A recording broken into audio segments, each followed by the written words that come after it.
আসসালামু আলাইকুম।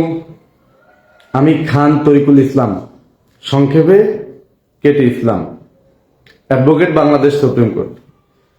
আজকে যে বিষয়টা নিয়ে কথা বলবো এটা হলো দাম্পত্য অধিকার পুনরুদ্ধার মামলা।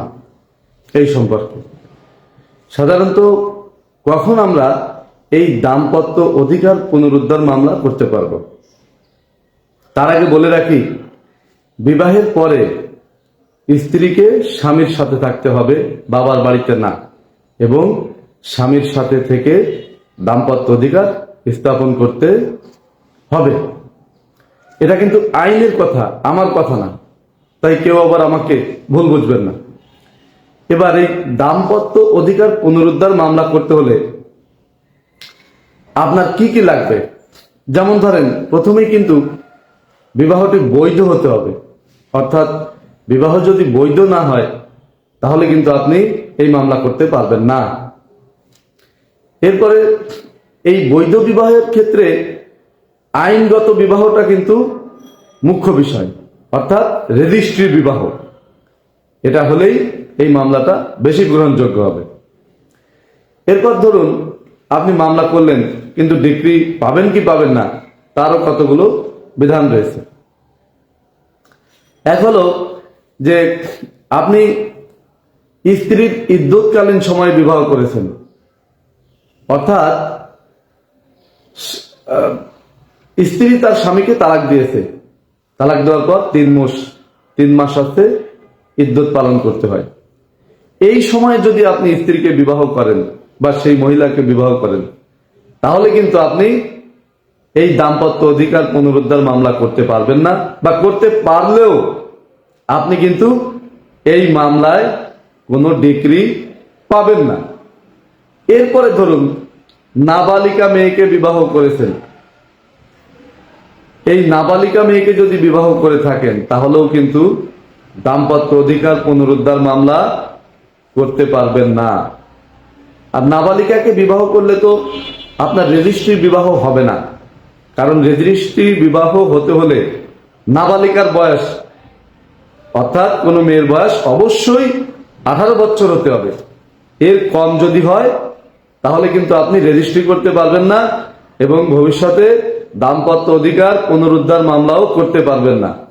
আবার নাবালিকাকে বিবাহ করেছেন, সে এখন সাবালিকা, সে চাইলে কিন্তু যে কোনো মুহূর্তে তালাক নিয়ে আপনার থেকে বিচ্ছেদ হয়ে যেতে পারবে।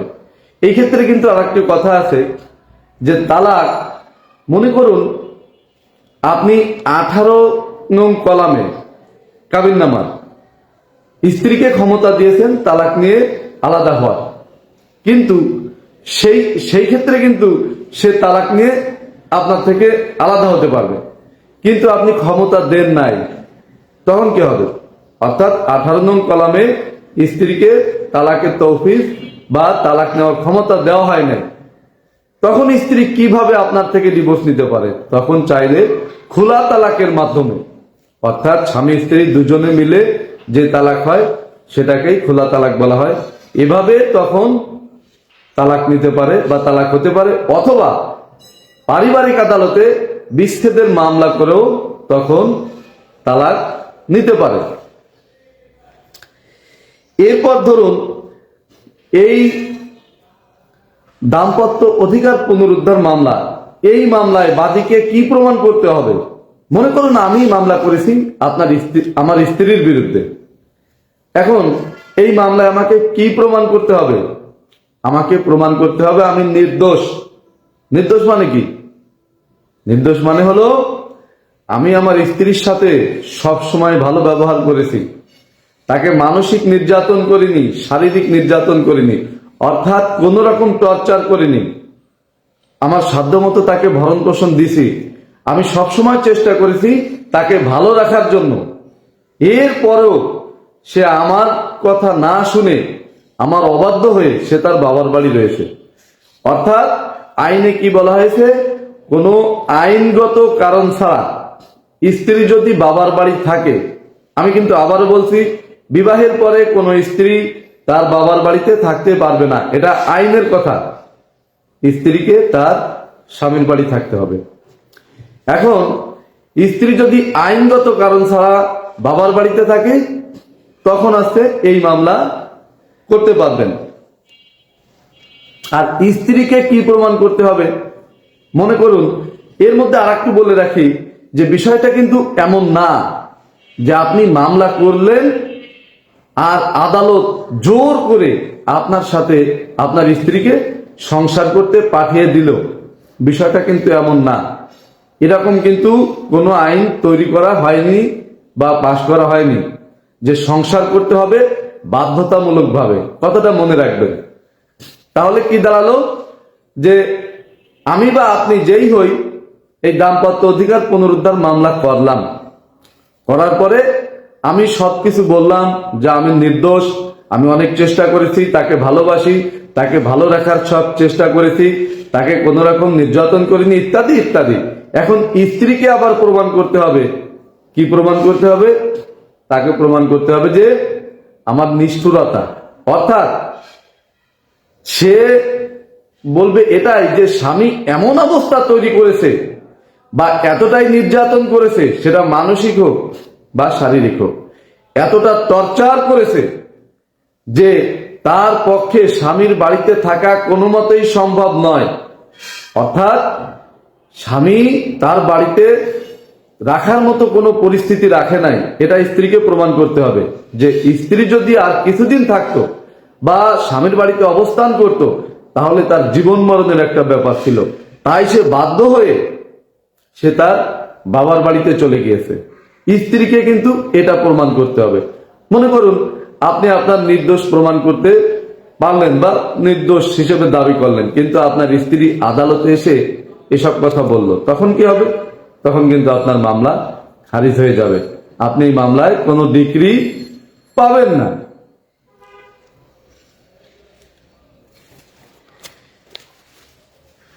আশু দেনমোহর পরিশোধ। মনে করুন বিবাহের ক্ষেত্রে কিন্তু দুইটা দেনমোহর আছে, দুই রকম দেনমোহর। একটা হলো আশু আর একটা হলো বিলম্বিত। আশুটা কি? আশুটা হচ্ছে সাথে সাথে পরিশোধ করতে হবে। সাথে সাথে মানে কি? দাম্পত্য অধিকার স্থাপনের আগেই পরিশোধ করতে হবে। এখন আপনি সেই আশু দেনমোহর পরিশোধ করলেন না, তখন কি হবে? তখন কিন্তু স্ত্রী আপনার সাথে থাকতে চাইবে না, বা যদি না চায় তাতে তার কোনো অপরাধ বা দোষ কোনো কিছুই হবে না, সেটা পারবে। আইনে স্পষ্ট বলা হয়েছে আশু দেনমোহর যদি পরিশোধ করা না হয় তাহলে স্ত্রী তার স্বামীর সাথে থাকতে অস্বীকার করতে পারবে, অর্থাৎ সে বাবার বাড়ি থাকতে পারবে। দ্বিতীয়ত হলো যে সে স্বামীর সাথে দাম্পত্য সম্পর্ক স্থাপনও অস্বীকার করতে পারবে। আর এই অবস্থায় যদি মনে করুন আপনি 80 দেনমোহর পরিশোধ করেন নাই, এই কারণে আপনার স্ত্রী তার বাবার বাড়ি চলে গিয়েছে, আর আপনি কি করলেন? এদিকে দাম্পত্য অধিকার পুনরুদ্ধার মামলা করলেন, তাহলে কি হবে? আপনার স্ত্রী যদি এটা আদালতে প্রমাণ করে বা বলে বা দলিল হিসেবে উপস্থাপন করে, সেটা মৌখিক সাক্ষ্য হিসাবে, তাহলে কি হবে? আপনার মামলা খারিজ হয়ে যাবে, আপনি ডিক্রি পাবেন না। অর্থাৎ আপনাকে এই আশু দেনমোহর পরিশোধ করা থাকতে হবে।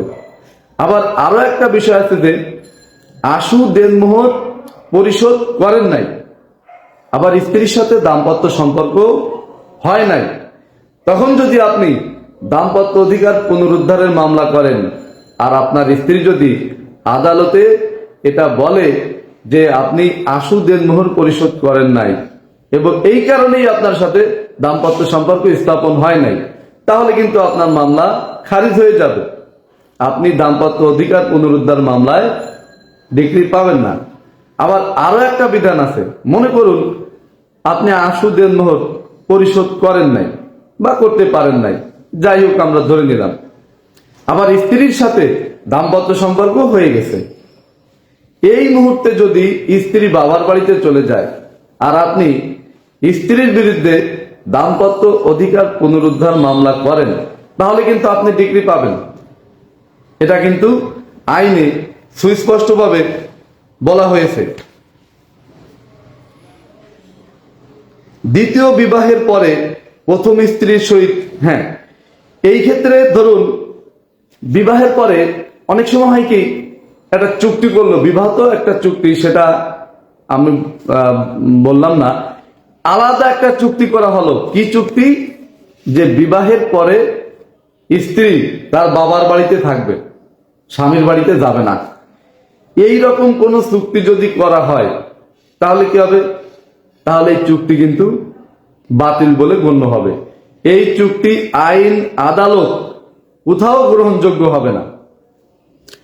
এরপর মনে করুন স্বামী দ্বিতীয় বিবাহ করেছে। দ্বিতীয় বিবাহ করার পরে প্রথম স্ত্রীর সাথে একটা চুক্তি করেছে, প্রথম স্ত্রী কোথায় থাকবে, বা তার সাথে ভরণ পোষণের একটা চুক্তি করেছে যে মাসে মাসে এই টাকাটা সে তার প্রথম স্ত্রীকে প্রদান করবে ভরণ পোষণ হিসেবে, তার এবং তার সন্তানের। এই চুক্তি আবার কিন্তু আইন আদালত সব জায়গায় গ্রহণযোগ্য। তালাকের পরে হ্যাঁ, এই জায়গায় আর একটা বিষয় আছে। এই মোকদ্দমা আপনি কখন করবেন? এই দাম্পত্য অধিকার পুনরুদ্ধার মামলা করতে হবে আপনাকে বিবাহ বলবৎ থাকা অবস্থায়, অর্থাৎ এখনো আপনারা স্বামী স্ত্রী এই অবস্থায় করতে হবে। যদি এমন হয় যে আপনাদের মধ্যে ডিভোর্স হয়ে গেছে বা আমাদের মধ্যে ডিভোর্স হয়ে গেছে, তালাক হয়ে গেছে, আমাদের সাথে কোনো সম্পর্ক নাই, তালাক কার্যকর হয়ে গেছে, তাহলে কিন্তু কোনো মতে আর এই মামলা করা যাবে না। তবে হ্যাঁ, যদি তালাক প্রত্যাহার করা হয়, ধরুন একতরফা ভাবে তালাক হয়েছে, সে তালাক আবার প্রত্যাহার হয়ে গেছে, তাহলে কিন্তু আবার এই দাম্পত্য অধিকার পুনরুদ্ধার মামলা করা যাবে। আর সর্বশেষ কথা হলো যে জোর করে কোনো মতেই স্ত্রীকে দিয়ে যেমন সংসার করানো যাবে না, স্বামীকে দিয়েও তেমন সংসার করা যাবে না। বয়স যদি মেয়ের 18 বছর হয় এবং ছেলের 21 বছর হয়, এরপর যদি তারা কেউ ডিভোর্স দিয়ে দেয়, সেটা একতরফা হোক, সেই ডিভোর্স ঠেকানোর কিন্তু কোনো আইন নাই, বা ডিভোর্স বাতিল করারও কোনো সুযোগ নাই। যদি তালাক দেওয়া হয় বা ডিভোর্স দেওয়া হয়, তাহলে সঠিকভাবে নোটিশ পাঠালে 90 দিন পর অটোমেটিক কার্যকর হয়ে যাবে। সবাই ভালো থাকবেন। আসসালামু আলাইকুম।